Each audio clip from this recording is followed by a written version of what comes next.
আসসালামু আলাইকুম। আজকে আমি আপনাদের দেখাবো উইন্ডোজ কিছু শর্টকাট, যা ব্যবহার করে আপনি আপনার মাউসকে বারবার ক্লিক করা থেকে বিরত থেকে আপনার কিবোর্ড দিয়েই সমস্ত কাজ করতে পারবেন। তো চলুন ভিডিওটা শুরু করা যাক।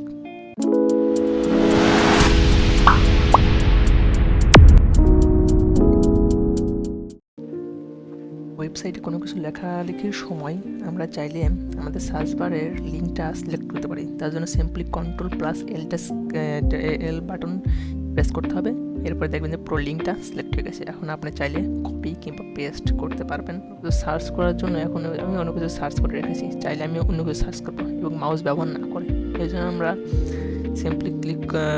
সিম্পলি প্রেস করবো Ctrl+K বাটন প্রেস করার সাথে সাথে দেখবেন যে আমাদের সার্চ অপশনটি চলে এসেছে, যা কিছু আমরা সার্চ করতে পারবো কিংবা অন্য লিঙ্ক থেকে সেটা পেস্ট করতে পারবো। উইন্ডোজ প্লাস কমাটা এই দুই বাটন প্রেস করার সাথে সাথে দেখবেন আমরা ডেস্কটপ আইকনটি পুরো ডেস্কটপটা শো হচ্ছে। তো এখন আমরা সিম্পলি যদি উইন্ডোজ বাটনটি আমরা ছেড়ে দিই, দেখবেন যে আবার যে ট্যাবে ছিলাম সেই ট্যাব চলে এসেছে, যে উইন্ডোজ ছিলাম সেখানে চলে এসেছে।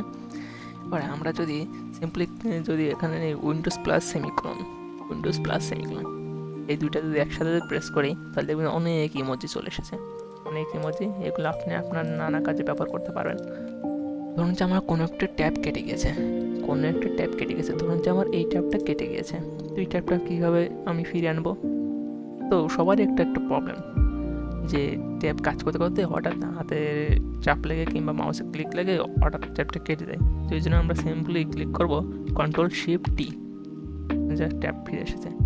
এবার যদি আমি দেখে যাই আগে আমার কোন ট্যাব কেটেছিল সেটা আমি দেখবো, Ctrl+Shift+T আবার চাপ দেব।